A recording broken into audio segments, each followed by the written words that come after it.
Kasama na po natin ang direktor ng Traffic Discipline Office ng MMDA, si Attorney Victor Nunez. Good morning po, sir. Magandang umaga po, Miss DJ, Chacha, and Sir Arnold. Thank you po, sir, for being on the show. Attorney, ang assessment po ng MMDA, lack of discipline, itong pangunahing dahilan ng traffic along Marcos Highway.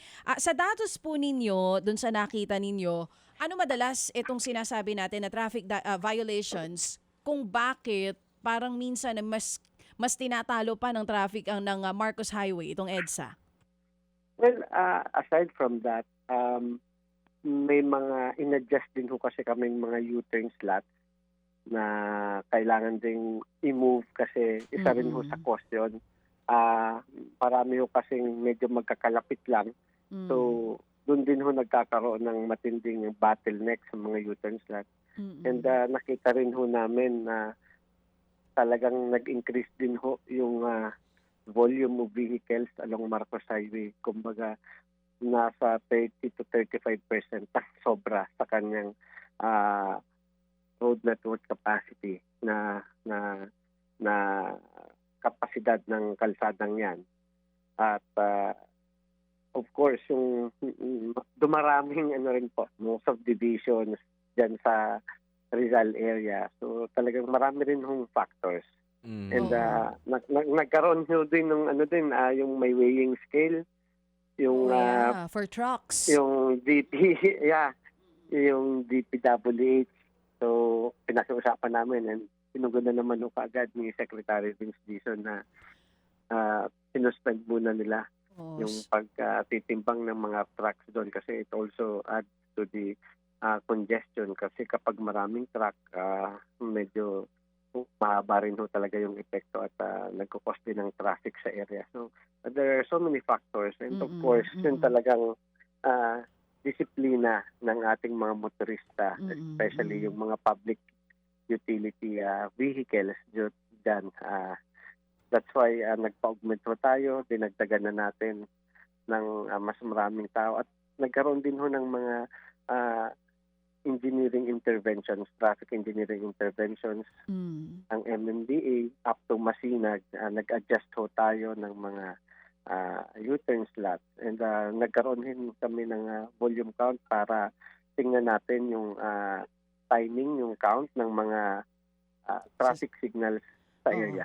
Oo. So, attorney, yung mga nabanggit ninyo, ito po yung mga dahilan kung bakit nagkaroon ng Carmageddon last December 6 along Marcos Highway. At sabi nyo naman, nagkaroon na po ng intervention. So far, kamusta na po ngayon yung traffic situation, especially during rush hour dun sa area?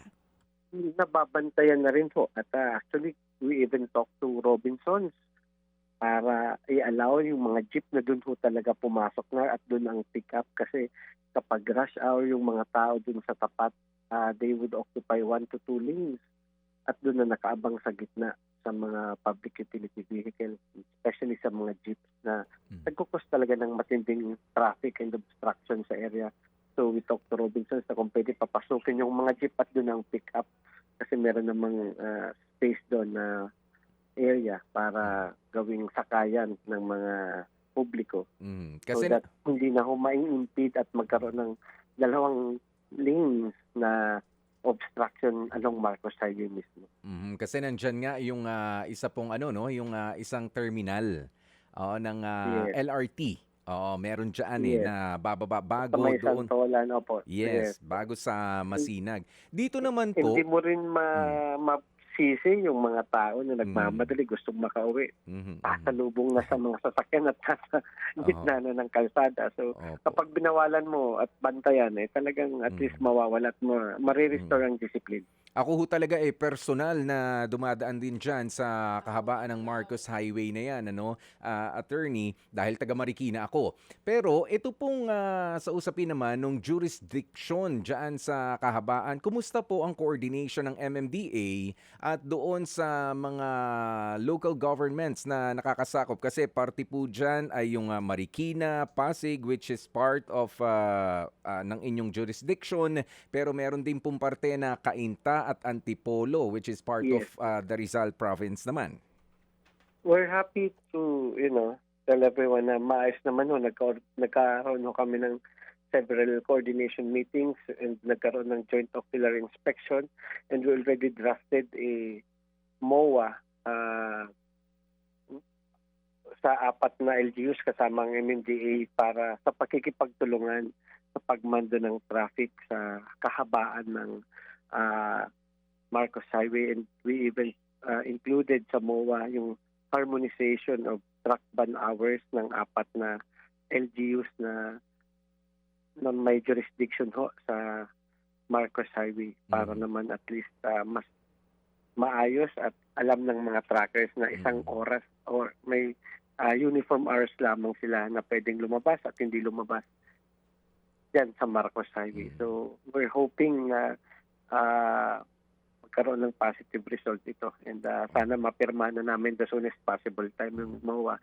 Inaantay na lang ho namin yung ibang mga inputs ng iba't ibang LGU para ma-finalize na ho yung final draft ng MOA para ho dyan sa pag-aayos sa Marcos Highway, para yung joint enforcement sa mga traffic violations, sa illegal vendors, illegal terminals, para ho magkakatulong-tulong ho kasama ang aming ahensya hanggang ho Masinag, hanggang Antipolo ay pagtutulong-tulungan ho namin. Yan. Yun naman po mga subdivision na nasa sa gilid nga ho nitong mga madadaanan. Meron po bang nagbukas nga ng kanila bang mga pintuan? May mga subdivisions na ho na nagbukas na at nagpapagamit palabas po sa Marcos Highway. Hindi ko lang alam yung mga pangalan, pero positive ho na may mga subdivisions ho na nagbukas na recently to accommodate motorists to pass through going to Marcos Highway. So yun naman po ang nakakatuwa dyan. Alam ko yung isa ho, Midtown, nagbukas ho sila from Q Plaza para ho sa mga motorista who can na mga lulusot ano. Doon sa subdivision going to Marcos Highway. So we're very happy sa mga homeowners na nagbukas ng kanilang mga gates to allow motorists na mag-traverse to go straight na po sa Marcos Highway. What about doon naman po sa security na pinoprovide din natin since nagbukas itong ilang mga subdivision na ito along Marcos Highway?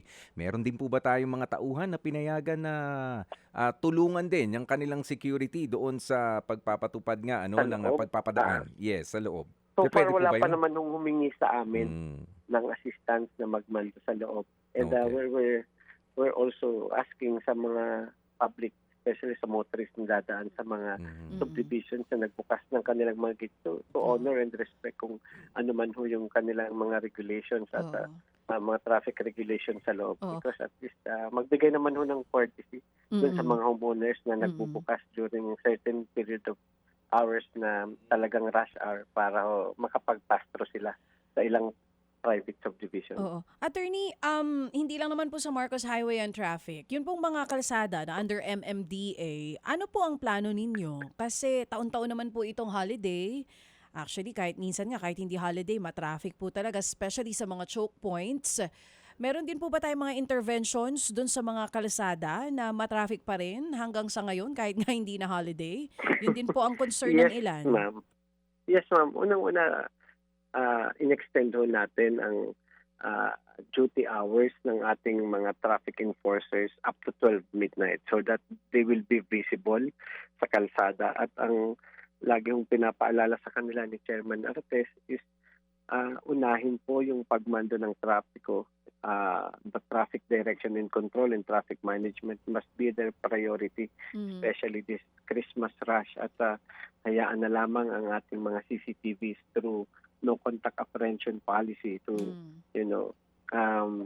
catch the traffic violators, kasi kapag nag-focus pa sila sa panghuli at pagpapara talaga hong mapapabayaan yung pag-manage ng daloy ng trapiko. So yun ho ang aming laging paalala sa kanila, especially itong stretch na ito na inaasahan natin na daragsa ang mga tao sa malls, kaliwat kanan ng mga Christmas party. So they must be really visible sa kalsada, especially sa mga major thoroughfares, at mag-assist kung anumang any untoward incident, ng mga road crash incident. So yun po ang ating mga priority ngayong Christmas rush. Oh, so ngayon po yung mga MMDA enforcers natin, halos 24/7 sila na may naka-duty po sa mga kalsada? Hanggang 12 midnight po. 12 midnight. And then ang next Pero shift po po may nila, the following... nagmo-monitor naman. Oo, next 6, shift 5 6 a.m. to 6 a.m. may 5 mga to tao na ho 6 kami. in the morning. Kasi minsan, last Saturday, inabot po ako ng alas 3 ng umaga sa EDSA. Ang traffic pa rin po, attorney. Oo. Yes po. May mga Baka ano pwede pa rin ho nating kasi tayo. makonsider May po. mga Mm. road works na priority projects ng DOTR and DPWH na kahit may moratorium mo tayo sa mga road works and road diggings, kapag Friday to early Monday morning, we still allow them kasi mga priority projects ho to ng DOTR and Oo. DPWH. So talagang isinasabay din ho Oo, yung mga gawa ng trabaho, mga kailangan especially gawin. during Friday night Oo. hanggang madaling araw ng Lunes kasi hindi rin Oo. ho natin pwedeng itenga ang mga priority projects na yan, mga infra projects. So Oo. talaga hong nagkukos din ho, nagko-contribute din ng traffic, especially on weekends, ma'am. Oo. Attorney, ang hiling po ng MMDA nitong nakaraan, iwasan yung ng mga malls, itong mall-wide sales. Legal basis, meron po ba talagang kapangyarihan ng MMDA na pagbawalan yung mga mall natin na iwasan yung Actually, ma'am, kanilang sale during yeah. weekdays? Kumbaga kasama po ba iyon talaga sa kapangyarihan ng MMDA? Kung hindi susunod po yung mga mall owners, kahit hindi ngayon taon kasi baka medyo late na, kunwari sa susunod na taon na mag-holiday, kung may hindi sumunod, ano pong sanctions nila? Actually, ma'am, it's been going for quite some time. Several years ago, ganun na rin. Actually, this is just parang pakiusap po sa mga mall operators. That's why October pa lang, nakikipag-meeting na kami sa kanila to present all these traffic mitigation schemes, including mall hours, mall delivery hours, and yung mga weekday na mall-wide sale. That's why hindi naman namin sila mabibigyan ng sanction kung hindi sila sumunod kasi ito'y pakiusap lamang sa kanila and close coordination. As much as possible, marami namang talaga mga malls na sumusunod dito pero may mga ibang asosasyon, mga retailer groups na sinasabi nila na sila na lang magmamanage, mag-uusap-usap sila, mag-ano ng kanilang scheduling para hindi sabay-sabay. We do respect that. At ang paalala lang namin sa mga mall operators ay kung magkakandak po sila ng weekend sale or any mall-wide sale ho, please inform us and have a close coordination with LGUs and the MMDA para makapag-augment kami, matulungan sila sa traffic management sa mga mall-wide sale nila. Because hindi naman namin pinagbabawalan yung each store or mga retailers na magkaroon ng sale. They can do that. Ang pakiusap lang namin ay yung mga mall-wide sale because yun ho talaga ang nag-a-attract ng maraming mga tao and nagkakaroon ng matinding congestion within the vicinity ng mga malls. At talagang may impact sa traffic, especially if those malls are along EDSA. Ayan, attorney, last na lang, ako naman may panawagan din, lalo na sa mga dumadaan nga sa major thoroughfares. Alam nyo, minsan yung mga concrete barrier po natin, naiikutan po ba yan ng mga MMDA enforcer natin? Kasi yung iba ay hindi tuwid, medyo nakalabas na magiging delikado sa mga motorista rin. At alam nyo naman, kapag hindi diretso ang takbuhan natin, magkokos pa yan ng pagsikip din sa trapiko. Naiikutan po ba? Kasi dito lang along EDSA, papunta at pauwi, galing Marikina to Mandaluyong. May nakikita ko, talaga wala sa align. 'Di ba? Nawawala sa align yung mga concrete barrier kahit yung mga orange barriers.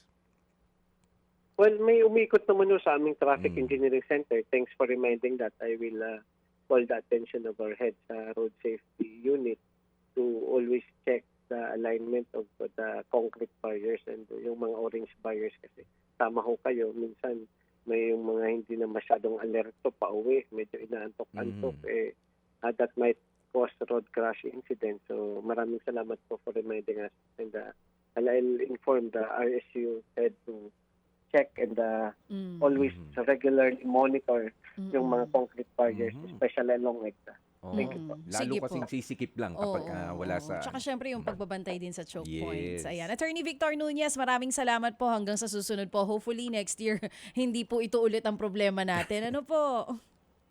Thank you very much po, and maraming salamat sa lahat ng inyong mga input. Salamat din po. MMDA from MMDA Traffic Discipline Office. Ang direktor nga po nila si Attorney Director Victor Nunez. Maraming salamat.